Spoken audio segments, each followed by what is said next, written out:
મધ્યસ્થ શાળા પીપલોદનો statue of unity ખાતે એક દિવસીય શૈક્ષણિક પ્રવાસ યોજાયો। આજરોજ પીપલોદ મધ્યસ્થ શાળા પીપલોદ સ્ટેચ્યુ ઓફ યુનિટી એક દિવસીય પ્રવાસ યોજવામાં આવ્યો। જીવનમાં પ્રવાસનું ખૂબ જ મહત્વ રહેલું છે। બાળક શાળાના વર્ગખંડમાં 4 દિવાલોમાંથી બહાર આવી બહારની દુનિયાને જોઈ પોતાના જીવનમાં કંઈક નવું શીખે છે। આજરોજ મધ્યસ્થ પ્રાથમિક શાળા પીપલોદના 110 બાળકો અને 10 શિક્ષકોએ Ektanagar, Sardar Sarovar, statue of unity અને પોઈચા મંદિરનો શૈક્ષણિક પ્રવાસ કર્યો।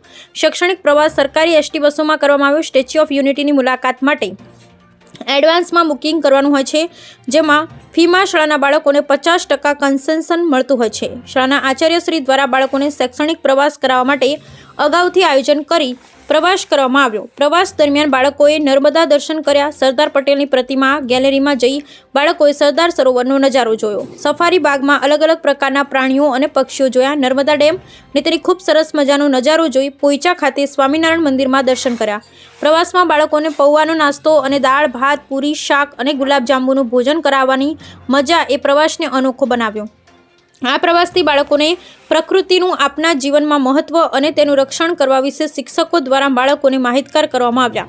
ખાસ બાબત નોંધવા જેવી છે કે આ શાળાએ આ શૈક્ષણિક વર્ષમાં ડિસેમ્બર માસમાં દ્વારકા, જૂનાગઢનો 3 દિવસીય પ્રવાસ, જાન્યુઆરી માસમાં સાયન્સ સિટીનો 1 દિવસીય પ્રવાસ અને ફેબ્રુઆરી માસમાં સ્ટેચ્યુ ઓફ યુનિટી ખાતે 1 દિવસીય પ્રવાસ એમ એક જ વર્ષમાં 3 પ્રવાસ કરી બાળકોને બહારની દુનિયાનો અનુભવ કરાવેલ છે। કુલ મળી 350 જેટલા બાળકોએ આ વર્ષે શૈક્ષણિક પ્રવાસ કરેલ છે। શૈક્ષણિક પ્રવાસમાં સહકાર આપવા બદલ શાળાના આચાર્ય શ્રી કિશનસિંહ કોળીએ શાળાનો સ્ટાફ, એસએમસી સભ્યો અને વાલીઓનો ખૂબ ખૂબ આભાર વ્યક્ત કર્યો છે। Bureau report Gordhanbhai Patel.